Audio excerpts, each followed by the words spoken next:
All right, I have started the recording. So welcome everyone to my session. My name is Lara Keenan. I am the Governance and Management Consultant with the Vermont Department of Libraries.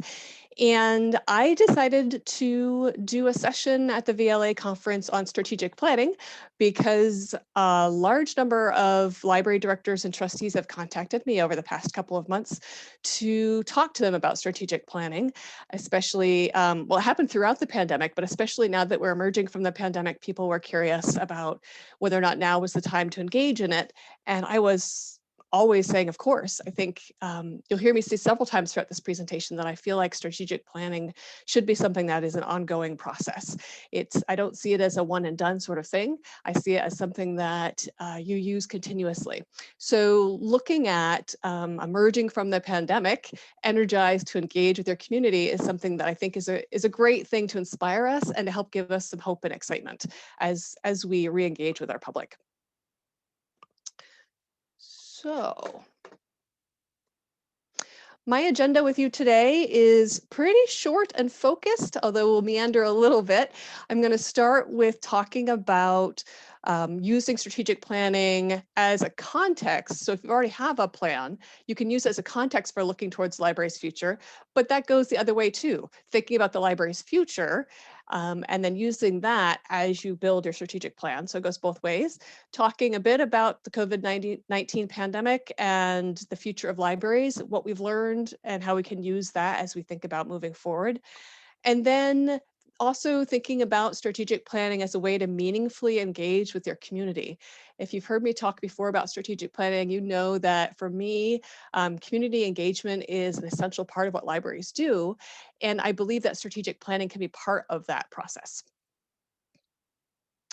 So when we think about strategic planning, the challenge for me, especially when I'm talking to trustees, is putting it in the proper context when I look at strategic planning and a library's future. I think it's important for library trustees and directors to use the information that they gain through engaging with their community in the strategic planning process to help them think about the future and to help them test what ideas they're thinking about in terms of the future of the library fit with what the community wants and needs and can use and will be useful. So the purpose of the discussion is not to get trustees to decide upon or to direct what innovations happen at the library, but more to help inform trustees thinking and staff thinking as you look forward to creating a new strategic plan and an updated vision and mission that will ensure that you create something that supports the types of future that your community will support and that meets the needs and builds upon the strengths of your community. Hopefully that makes sense. So what do strategic plans help your staff do?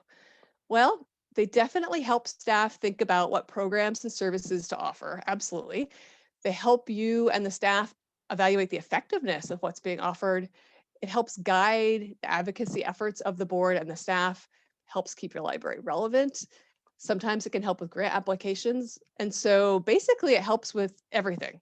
It really is essential, I think, to help the staff and the trustees make decisions with the limited resources that you have, both in staff time and in money. Of all the things that the library can do, the strategic planning can help guide those decisions. So the Department of Libraries used to teach a very specific mode of strategic planning that was based on a book you may have heard of called Strategic Planning for Results, which we have in our professional collection and you can borrow through interlibrary loan. And when you think about traditional strategic planning, it's very definitely that. And I think for some libraries that absolutely works and is a really useful way to help the library build a plan and plan for the future. But my focus when I think about strategic planning is really to realize that that way of thinking about strategic planning doesn't work for every type of library. And it's not within the capacity of every community in Vermont or every board. And so I push the idea of strategic planning is crafting a plan for moving forward that will actually be used, that won't sit on the shelf, and involves public input in some way. And what that means really depends, again, on the capacity of the board and the director and the capacity of your community to engage with you in this process. And so I have several different ideas that I'll share with you today. And really, you guys are the expert in your specific context. So I encourage you to take a lot of what we talk about today and bring it back to the board, talk with your director about it, to figure out which of these ideas or other ideas out there might make sense for you guys. So a lot of people ask me, is now a good time to engage in strategic planning? When should we engage in strategic planning? And ideally, in my viewpoint, strategic planning is iterative. You do it again and again and again. It's ongoing because what you want to try to avoid doing is spending all this time and energy creating a plan, a 5-year plan that then never gets looked at for 5 years. And so ideally, it's something that you create and you look at regularly as part of board meetings, as part of yearly retreats, as part of the director's reports. You're always tying things back to this plan so that the plan can remain relevant. So when your current plan is no longer useful or relevant, or if you don't know if it's useful, it's a good time to engage in some type of strategic planning process. And my chorus, I say, which people hear me say all the time, is the process can take many different forms, again, depending on your context of your community and your capacity as a board. But having that in mind, it's really important to remember that if you don't have some sort of plan, what are you basing your decisions on? And so people will come to me saying, hey, we're thinking about changing the library's hours, or we're thinking about offering new services. And what I'll often say in response is, well, have you engaged with your community to determine what the community wants and use what the community is saying and their aspirations and their hopes and their challenges and their strengths to guide the decisions that you make so that you're reflecting what you're hearing from the community, as opposed to just coming up with an idea absent of the expert knowledge or the community-based knowledge around you. So hopefully, if you can build a strategic planning document that can guide you, you can use that in your decision-making processes about a wide range of things. So now that I've established that sort of big picture context for this discussion, I wanted to talk a little bit more about what we've learned in COVID-19, what I've heard from library directors and trustees about what we've learned during COVID-19, and what I've learned in my research on the future of libraries, and add that to the mix of the context of our discussion today. So COVID-19 really forced libraries to try a bunch of new things. And these are all listed on this slide, a bunch of different things that I've seen happening at Vermont libraries. This idea of concierge services, where people do reader's advisory and book bundles, all sorts of curbside service type options, all sorts of online programs that have really increased accessibility for people who have internet access to engage with the library in a way that they may not have been able to do before due to, ADA issues or childcare issues or not wanting to drive at night or any of those sort of things. But at the same time, it's provided some digital divide challenges. We've also had people using old tech in a new way. There's been like phone calling of patrons to really connect with them, or quaranzines, magazines that you publish locally. So these are all things that have come up during COVID-19. And this last one, the library's role is as invisible as infrastructure. That's a phrase I've heard from other librarians in Vermont. And I really think that COVID-19 brought that to the forefront as libraries had to close their doors but remain open to the public in some way. And so I encourage you to think about what your library has learned during COVID-19 with using these different new methods or old methods in a new way of services, and see how that may have changed your public's perception or expectations for your library moving forward as you think about your strategic planning process, and figuring out what your library and your staff have the capacity to continue to do moving forward. In addition to new services, there's also been some changing expectations around the library space and how it's used. And so it might be part of your strategic planning thoughts or processes to think about how these changing expectations of the library space might continue moving forward or not. And so these are some ideas of things that have happened during COVID-19. And here are some examples of some of the structures that people are using in libraries now. And so thinking about how library space needs to be used, dividers. I'm a big fan of multi-purpose things. So as you think about your library space moving forward and the future going forward, can you have dividers that are also whiteboards that can be used, or on wheels that can be easily moved around? So again, I'm sort of planting all these seeds of things to think about with your space and your future and your strategic planning, to not forget everything we've learned over the past 15 months, because it may continue to be relevant moving forward. So I'm also a big fan, as we think about the future of libraries, of bringing it back to what makes sense for your context, because what you might have done during COVID-19 may not make sense for your context moving forward, or what's done 2 towns over may not make sense for your library's context moving forward. So a lot of the research and reading I've been doing about the future of libraries, I'm going to present some of that to you really briefly. But again, I encourage you to take this and really think, take it back to your board, take it back to your director, to your staff, and talk about how much of this makes sense for our library, if any of it.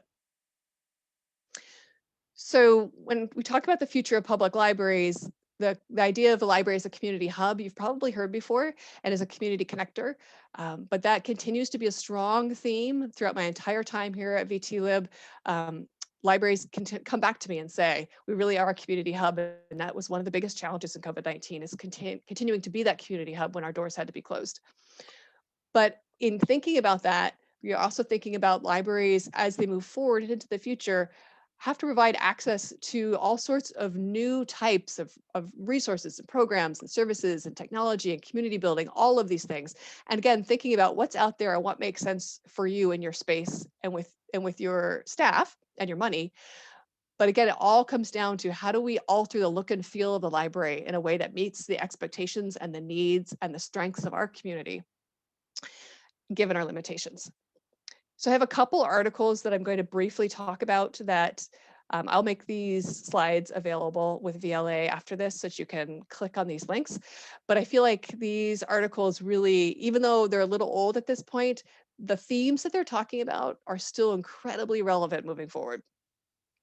So the first one, in terms of altering the look and feel of the library, is from a place in the UK. And they talked about that the future of libraries is in connection, not in collection. Now, the collection is very important, and that's an essential part of what we do. But the collection is something that people may be able to have access elsewhere. But the connections that they make with each other and with the library staff and with the library as a concept is something they might not necessarily get elsewhere. So how do we think about that connection and the uniqueness of that in our context and build upon that to make the library really responsive to the community's needs and really strong and sustainable moving forward? This article also talks about architects and designers, either people redesigning your space, or if you ever build a new library, they're going to really play a key role in creating a gathering space for people. Now, this is a little bit sensitive because we're sort of getting back into gatherings very slowly, but I firmly believe that as we move forward, people are really going to be craving a space, a community space where they can connect with their neighbors again. And how can the library encourage that in a safe and welcoming way that is unique in the context of your community? And really thinking about that, the strengths of your space and your staff and your context, the vibe of your space, to do that for your community in a way that isn't met via other institutions. And the other article is from the Knight Foundation about libraries innovating in the 21st century and what they learned looking at that study. And basically, they learned 5 things. That the library, as I said before, is really a gathering space and it's part of the community infrastructure. So it's not just a place for books, even though that is essential to the mission. There are other things that really make the library essential and deeply meaningful to its public. Also, that libraries really are a key space for civil discourse. And you may have heard this morning in the first workshop today that the VLA had as part of their conference. It's the libraries are the one place where everyone can come together and gather and engage in topics and ideas of the community. They don't have to be of a particular social group or a particular socioeconomic status, or they don't have to have kids, or they don't have to, be of a certain religion. It is it's the bastion of democracy, really, in communities. And those of you who have had my trainings before know that I like to quote Title 22 of the Vermont state statute that says that libraries are essential to the proper functioning of a democracy. They're not an optional thing. They are really essential to making sure that civil discourse persists. They also found that staff really need to have an innovative, service-oriented mindset. And I think we saw that really come through with the concierge services we offered during COVID-19. You know, and so I encourage staff and trustees to think about what can people get from the library that they can't get anywhere else.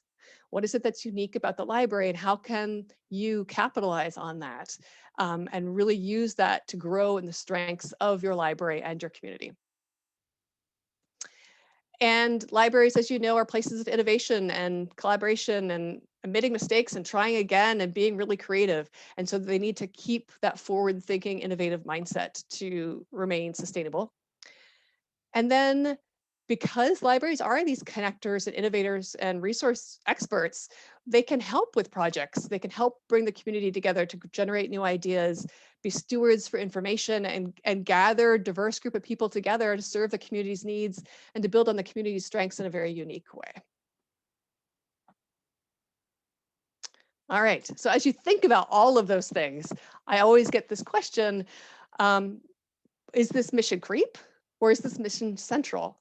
And the answer to that really depends on your strategic plan. So it all comes back, as I said at the beginning, to the strategic plan. As you think about the future, as you think about what libraries can be, how many of these things make sense for your particular context? So how do you know if your library is meeting the needs of its community and using the strengths of its community in a way that works for its community? And that brings me back to the community needs and strengths assessment is really integral. I feel like strategic planning and community needs and strengths assessments are two sides of the same coin. They really kind of happen at the same time. And how deep you go into assessing your community really depends again on your capacity. So I'm going to give you several different layers, and you as a governing board and your director get to figure out which of these make sense for your community and which are really going to be helpful to you. So the first part is this sort of initial information gathering, where you look at what community assessments have been done by others, what can you learn from that, and then what can you learn from census data.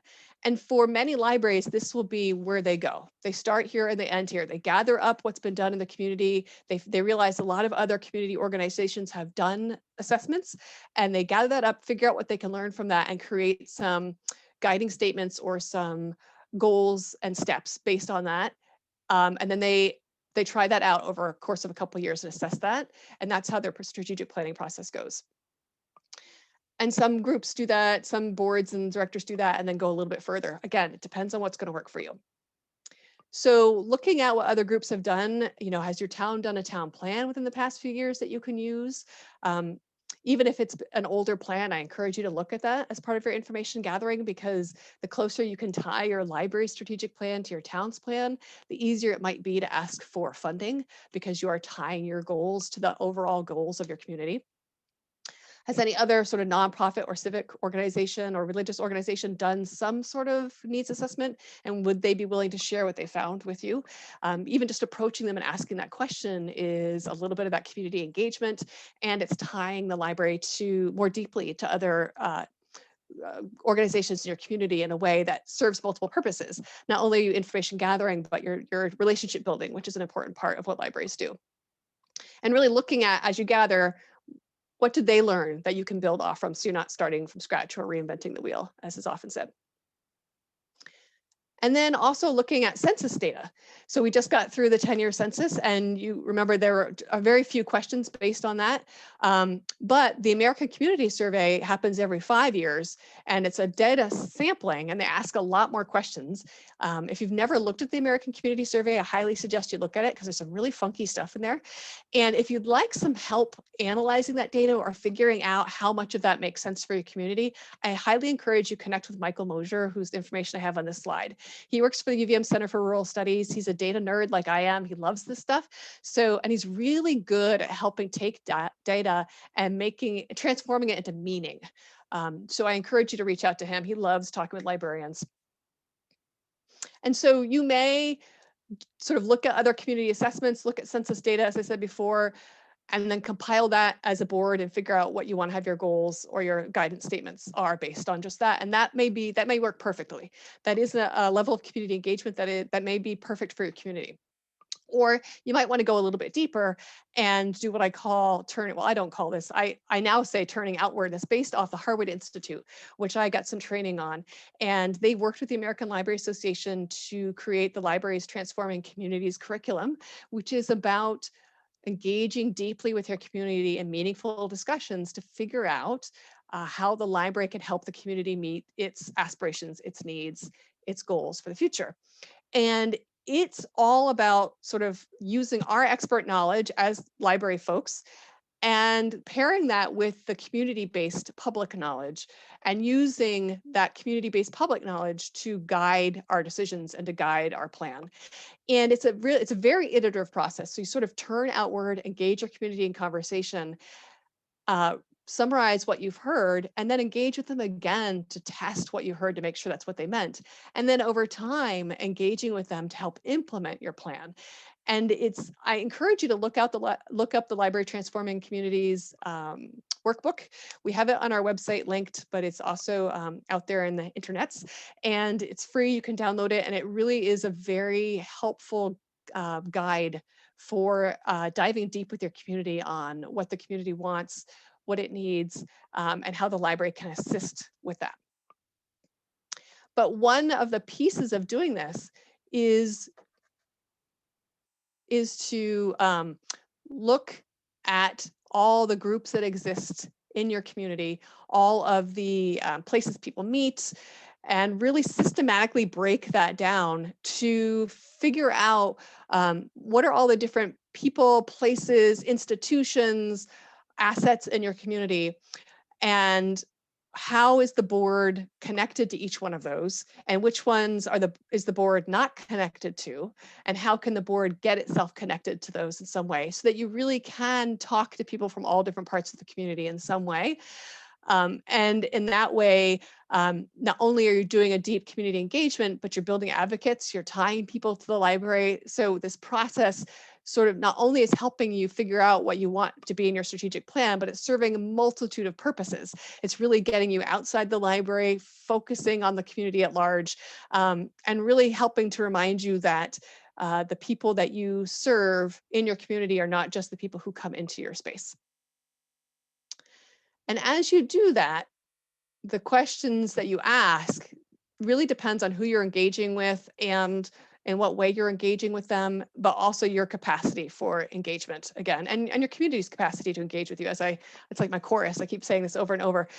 So it might depend on whether or not you're using focus groups. That might work for your community. You might have surveys that you use. Again, I always caution people when they do surveys to really be careful about what they expect to get out of the survey, because it's sort of a one-way thing. People just give you answers. It's not really a conversation. Or you can think about, as we reopen as a state and farmers markets start again and businesses reopen and gatherings start again, how you can split up among the board members or among the friends groups if they want to help you, their friends members, or people in the community who can't get on the board. They don't have time for that, but maybe they could help you with the strategic planning process. You know, figuring out how you can engage with the community as much as possible, going to meetings, PTA, Rotary, all those sorts of things. And as you've done that web of how people meet or what groups exist, you really need to think about, you know, what questions are you going to ask that get you the information that you want? How are you going to ask them, and who should be the one doing the asking? It may really depend. There may be certain connections. You know, in Vermont, it's all about who you know. So thinking about who is going to be able to get a more effective conversation going with people. And just sort of thinking strategically about that, because this process of community engagement should be done strategically and carefully so that you don't overwhelm the community, and so that you get really meaningful information that you can use as part of your process. And when you go out to assess these strengths and to figure out what needs there are, it's important to think about both looking at the strengths that exist in your community, what people are proud of, and the aspirations or the needs that exist in your community, and really think about both of those, because one of the things that the library can do is really connect different strengths in the community in a way that maybe other institutions can't do as well. But it's important, according to the Harwood Institute, and according to a lot of other things that I've read, to really engage people in conversations around what the community strengths are and the community needs are, as opposed to just focusing on the library. Now, why do I say that? Part of it is because people might tell you stuff if you ask about the community. They might tell you things that will help you as a board, as a director, think creatively about what the library can do, as opposed to people just telling you what they expect you to hear or what they think the library should be doing, which really narrows down maybe artificially what the library could do. Again, how you ask these questions just depends on your community and how that might go over. And as you start having these conversations and engaging with the community about what they'd love to see happen and how the library might be able to do that, it's for the board and the director and the staff to think about which of the things you're hearing are things that the library can do, and it would make perfect sense. Which of these things could the library partner with someone else to do and thus create more advocates and embed the library even deeper? And which things do you hear are you going to be good stewards of public information and pass along to someone else because it really doesn't make sense for the library to do something about? And sometimes even those things that you hear give you hints about things that the library could potentially do something with. For instance, I was talking to a library board last weekend about this, and they said, well, what we're going to hear if we ask people what they need in the community is we just need people to drive more slowly on the main road. And I thought, okay, well, what does that reveal to you about your community's values, and how can the library tap into that? And so we had a discussion around safety and walkability and sort of taking those things into consideration when you're thinking about the library strategic plan and tapping into those values. But with all these things that you're hearing, again, your library's mission statement, your vision statement, and your developing strategic plan will help guide you as to which of these things you're hearing makes sense for your library. And really thinking about, again, the context, your capabilities of your library, and your budget. So it's a lot to think about, but you are going to know much better than I will which of these things, which of these methods, and which of the things that you hear are going to make sense for your context. So a few final thoughts as we think about strategic planning. It's important to figure out how your board can turn outward into your community in some way, from just looking at the census data and looking at community needs assessments that have been done by other people and just using that, all the way to deciding if your board wants to do a full-fledged series of community conversations or anything in between. Thinking about those and figuring out how can we engage in our community and gut test or conversation test our thoughts, our conclusions, our plans with the community to make sure that it makes sense, so we're not creating a plan in isolation. Again, engage your community. That's really important. I can't say that often enough. Thinking about changing your paradigm around strategic planning to really think about it as an ongoing iterative process. It's not something you do once and put on the shelf. It's something that hopefully you look at every year, every 6 months, that you sort of build it into the trustee meeting schedule so that you don't forget about it, so that it's constantly guiding what you're doing and you're constantly checking it to make sure that it makes sense. You know, the 5-year strategic plan is kind of going a little bit out of fashion because the library world is so changeable that you might write your 5-year plan and after year 1, it's already out of date, and you want to try to avoid that. Don't forget that this whole process serves multiple purposes. You're engaging your community, you're building advocates, you're doing advocacy work as you engage with people, so that's really important. And above all, create something useful. That's really important. You don't want to waste your time or anyone else's time by creating a document that people will forget about. So these are some of the resources that I've brought up during this presentation that you can find online. Again, you can use these slides in the future to look at some of these. These are also all on our strategic planning page on the Vermont Department of Libraries website. So you can go to our website and look up strategic planning, and these resources will come up. The Aspen Institute did an action guide, which is very similar to the Harvard Institute transforming our libraries, transforming communities, or can't remember exactly what that was called, but they're very similar to Aspen Institute and Harvard, slightly different flavors. And then the Vermont Department of Libraries has a whole professional development collection that has a lot of strategic planning books, and you're welcome to borrow those through interlibrary loan. We have a lot of the American Library Association books, so if you are ever interested in any of those books, I encourage you to look in our catalog to see if we've got them, because they're pretty expensive. So you can borrow them from us to make sure it's something you actually want, and then either just use ours or buy your own if after you had a chance to look at it. So I put up the contact information for me and my colleague, Joy Warland, who is in this presentation with me.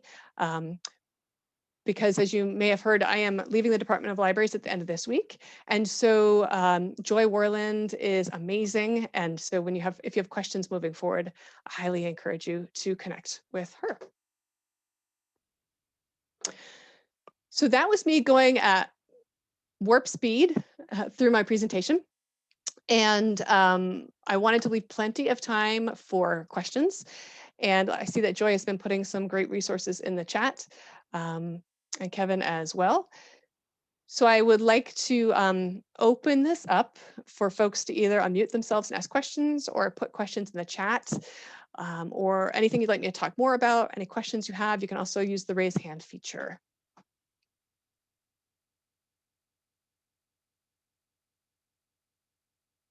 Or if you want me to talk about an entirely different topic while you're here with me, that's fine too.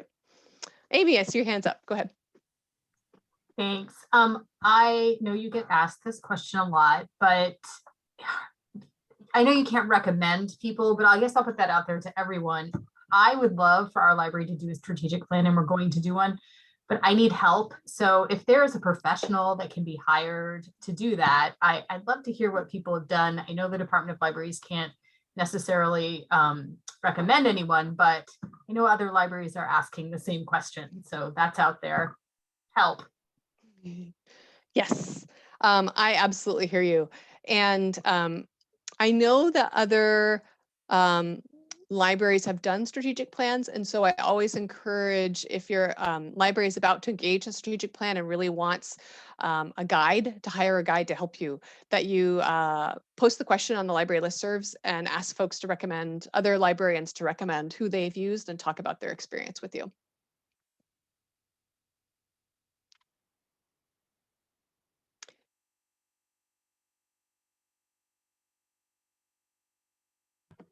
Mariah, go ahead. Hi, I was just curious, if your library doesn't have a current strategic plan, would you recommend like moving quickly to get something for the meantime, or is it still okay to go slow and gather community input as much as possible? Like if we've gone this long without one, kind of is what I'm thinking, but I didn't know if you had any recommendations on that. That is such a great question. Thank you for asking that. I think it depends on, I would recommend that the trustees start with a conversation around it to figure out what they want to do, because I feel like just as valid as any of the things I've talked about could be the trustees saying, we're going to look at the strategic plan examples on the Department of Libraries website, which if you look up strategic plan on our website, not only will you get the resources I was talking about earlier, but you get a whole bunch of example strategic plans from libraries around the state. And you may decide as a board to print out a few of those and use your gut to pick some goals or some ideas that you want to start with. And then maybe your strategic planning process is you sort of using your intuition to say, these sound like really good goals to us. We're going to test these over the next year or two while we're engaging the strategic planning process. So you sort of make a temporary, maybe 1-year plan that you work off from as you're building your next plan, if that makes sense. So it's sort of like this overlapping iterative process. Or you could just say, you know what, we don't have the capacity to engage in a deep community engagement process. So we're going to come up with a couple of goals just as a group. And then we're going to plan out how over the next year, we're going to have one-off conversations with certain select people in the community to test these goals. And then after a year, we're going to come together and pull together what we've learned to develop a more extensive plan. That's another possibility. Or you could just say, you know what, we don't have a plan now. What we're going to plan for is a year-long strategic community process. And at the end of that, then we're going to have our plan that we're going to go with. So it really, I think it depends on the personalities at play, the time people have. But I think, you know, if you can get maybe some starting goals to base some of your decisions off, some starting agreements, that might be a great place to start. especially if you haven't had one for forever, maybe talking about what have we based our decisions on in the past? What are our agreements for the next few months that we're going to continue to base decisions on? Or are we going to say, we're not going to make any big decisions now. We're just going to do our operations for a while. And we're going to put off making any big decisions until we've had a chance to do a planning process. For instance, we're not going to make a decision about moving the library until we've had a time to do a really big strategic planning process, that sort of thing. As opposed to, you know, we're going to continue to offer programs and try new programming ideas out without a strategic plan. But in the future, we hope to tie those together, if that makes sense.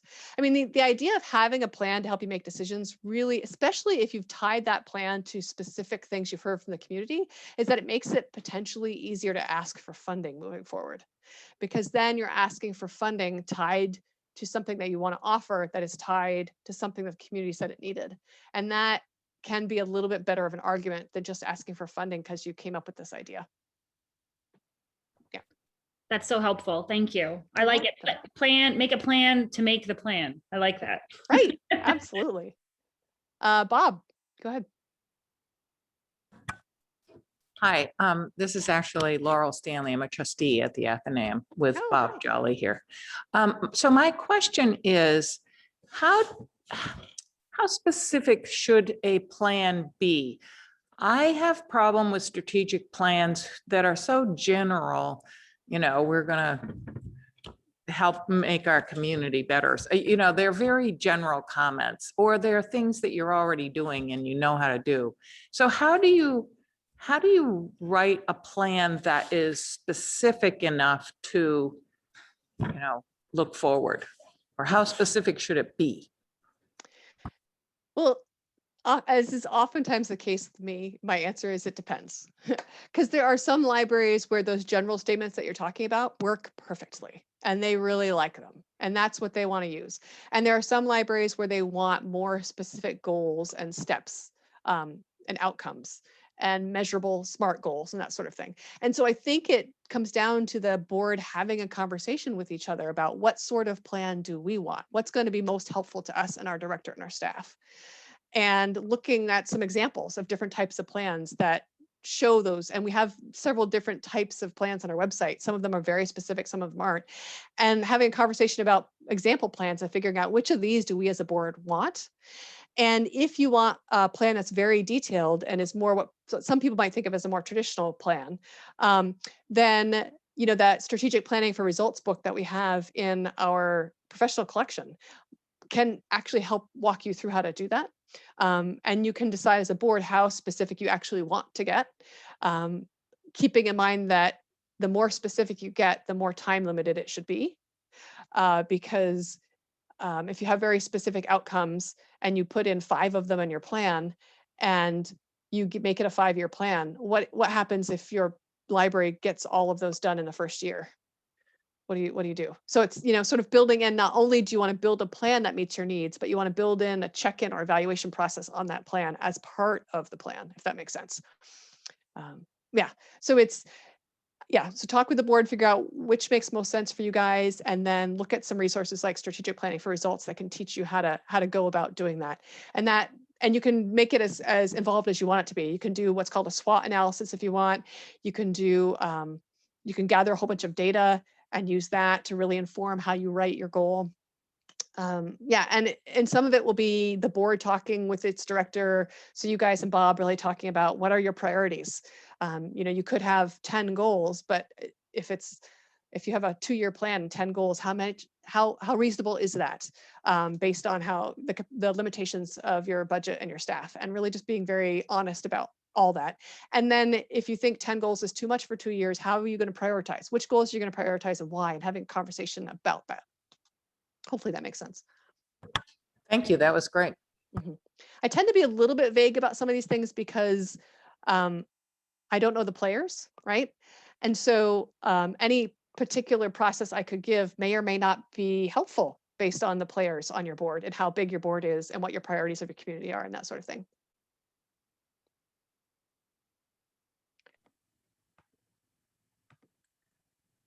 Laura, I had a question for you. We actually just finished some strategic planning, and one of the things we did was a survey we also talked with folks in the community, but how useful do you find like the customer surveys to be when it comes to strategic planning? Is that like a recommended tool, or what are your thoughts on that Yeah. for community engagement? Yeah. So my relationship with surveys is a love-hate relationship, I have to be honest. Because surveys are a limited usefulness tool that I've helped a lot of people design surveys, and including a lot of my coworkers. And what they hear from me most often is, why are you asking the specific question? What information do you hope to get out of this question? And how are you going to use that information? And being very pointed about analyzing the point of the survey and every single question on the survey with that context. Because surveys aren't going to get you deep answers. They're going to get more surface level answers, because you can't really ask, I mean, you can try to ask follow-up questions with surveys, but they can't be, unless you spend a lot of money with survey software, you can't sort of tailor the follow-up question to how people are answering. You can do that in conversation, but with a survey, it's much more limited in the function it can serve. And so if you ask people, like for instance, the same question that you ask, if you ask someone in a survey, what is it that our community needs? You might get an answer that is it's 2 words, and you'll get nothing else. But in conversation, asking that same question, you might get a 2-word answer, and you can ask a follow-up question to dive deeper to figure out what people's values are around that question. And that's very hard to do very well in a survey. So it's, if you're trying to check simple things, if you're trying to prove a certain point, if you're trying to just see what people will pick out of a list of options, surveys can do stuff like that. But again, how are you going to use that information, and what point are you trying to prove with that information? You have to be very careful about using surveys that way. I think oftentimes what I see when people write surveys is a bunch of unnecessary questions. Thank you. That's very helpful to think about. Yeah. All right. I see there's some questions in the chat. I don't know, Joy, if you're seeing any questions that I should answer.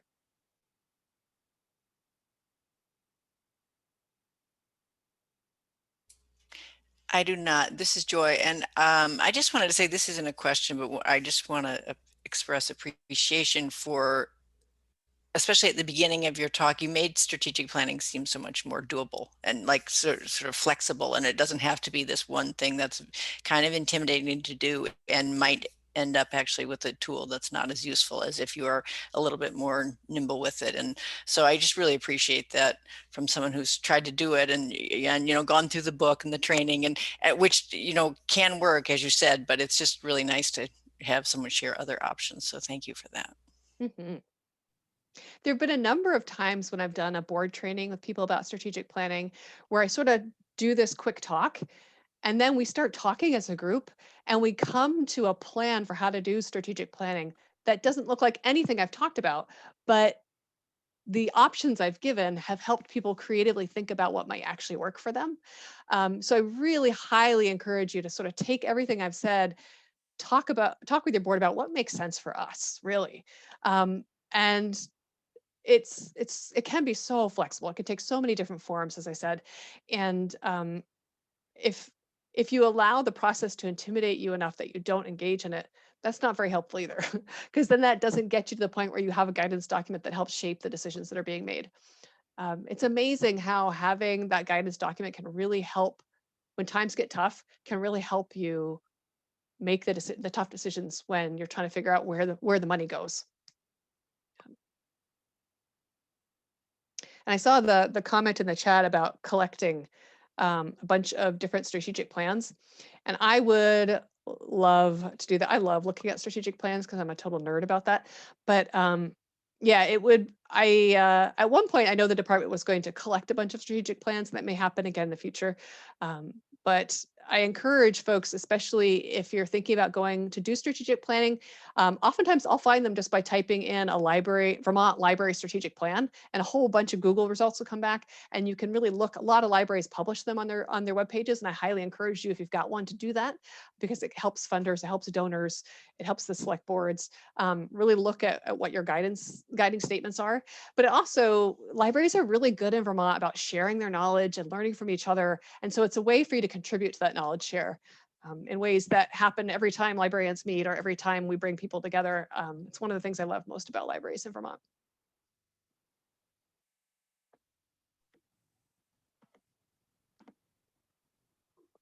Laura, I have more questions. I'm going to Excellent. pick your brains here. Do it. And I hope none of my trustees ever watch this. No, I'm kidding. What if you go through the strategic planning process and the end result is something that is not what you were expecting and you feel is really challenging, will be challenging for you and your staff? So it's you encourage community conversations and kind of community control over the strategic plan, which I think is wonderful. What do you do with it once it's done and it's not, what you had in mind necessarily? I love that question. Thank you for asking. Well, depends on your context. You'll hear me say that all the time. But what I would be tempted to do, were I library director, would be to turn outward again and say, we engaged with the community. This is what you said. This is what we heard. You told us this is what you meant. Can you help us implement this now? And so again, it's that turning outward again and saying, help us with this, because we are guided by you. We are here to serve you. We are a community good, and we need your help to implement what you've told us that you want. And to continue to do that, to continue to reach out and pull people in, to reach out the library's tentacles, as I say, and embed it more and more deeply into the community, and use that continual engagement to get the community even more deeply engaged with you, and see what that does to transform the plan, and be really open to whatever comes next. I'm a big fan of saying, how can we use where we are now to prepare us for what's coming next? And so if this strategic plan, you've spent all this time on it, you've developed it, this is where we are. We're getting ready. We're going to start implementing this and see where it takes us. And it may not take us where we expected to go, where we necessarily think we want to go. But if we've engaged our community in developing this plan, we got to trust the process and trust that they're going to lead us forward. And as we start engaging with them to implement it, if it's not right, they'll let us know. And we can use our expertise, our library expertise, to guide where it goes, but you use their community expertise to guide it also. And it's a partnership, Hopefully that makes sense. It doesn't sound too woo-woo, but. Yeah, it does. It makes a lot of sense. Yeah. And that's why the evaluation is built in. So, you work with the community for 6 months to implement it. And if it's not going the right way, they'll let you know and you change it. Keep it nice and flexible like libraries are.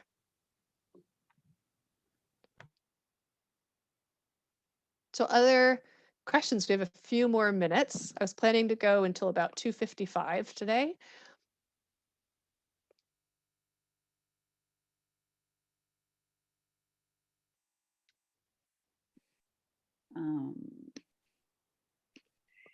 So I have a question. Great. How do you have any suggestions? And I'm a trustee. Do you have any suggestions for capturing the widest swath of your community in your feedback? You keep saying they will tell you. Well, who's the they? If it's the same 50 people that respond to everything, in the community, I'm just really interested in how do you bring as many voices to this table? Any tips on that? Yeah. So I did this when I was a director. We did a sort of a community engagement process over 4 years, and it was a lot. I know that sounds a little overwhelming, but it was part of getting a new library built. And it was a lot of us coming together continuously as a board and a director to think, what sections have we not connected with in our community? Who are we missing? Who's not at the table? and really systematically analyzing the community and thinking, okay, who can we talk to who might help us figure out who we're missing? And so we're like, oh, well, this is a mover and shaker in the community that we can talk to, who might connect us with parts of the community that we haven't connected with yet. Who amongst us would be the best person to talk to that person? And if it's none of us, do any of us know someone who could help connect us to that person? You know, it's that using the connections in Vermont. And sometimes it's like, we know there's a section of the community that none of us is connected to. And so we're going to make a point, all of us, to go out to the community and ask, how can we get connected to this one section? Does anyone know? And so we're all over the next month, we're going to sort of do a reconnaissance, and we're all going to keep asking how we get connected. We're going to bring it back and we're going to say, what did we gather? Did anyone get any leads? And oftentimes in Vermont, what my experience has been, having grown up here and lived here all my life, it's people sometimes just need to be asked. They just need to have people reach out to them. Because there's certain people, as you know, who, if you ask for help, they will always say yes. And so it's the same voices over and over and over again. Meanwhile, there are other people out there who may be willing to help. They just never get asked directly. And so how can we ask them directly? It's like the example I like to use a lot is, okay, I have to move next weekend. I have a couple of different questions for how I can ask for help. I can post a post on Facebook to all my friends and say, hey, I'm moving next weekend. Can anyone help? And hope someone responds.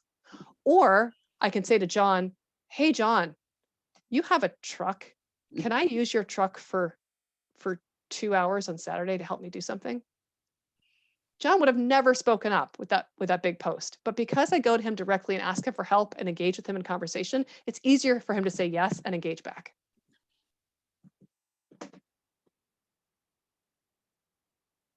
Thanks. Yeah.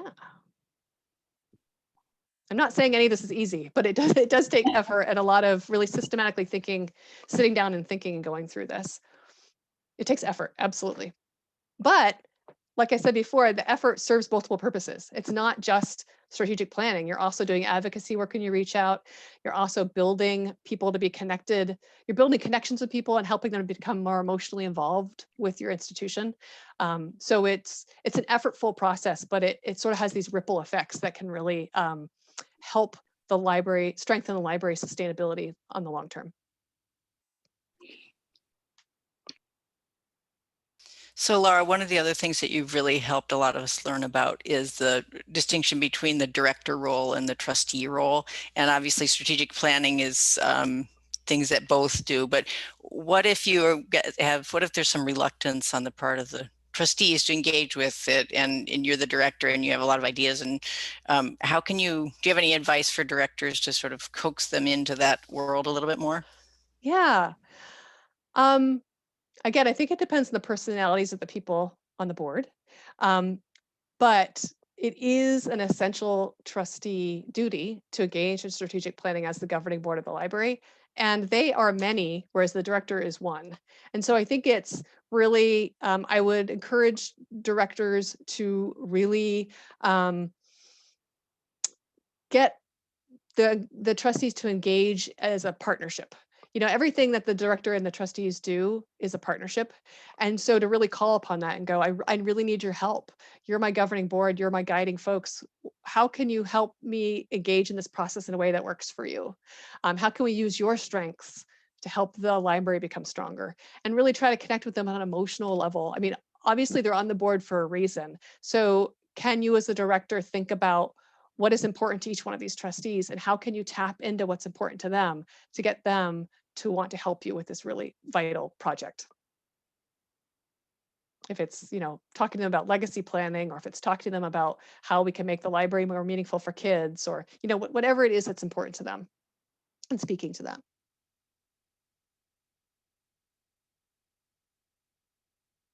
All right, it is 2:56. Great question, Joy. Thank you very much. Any last questions that people had before I stop the recording?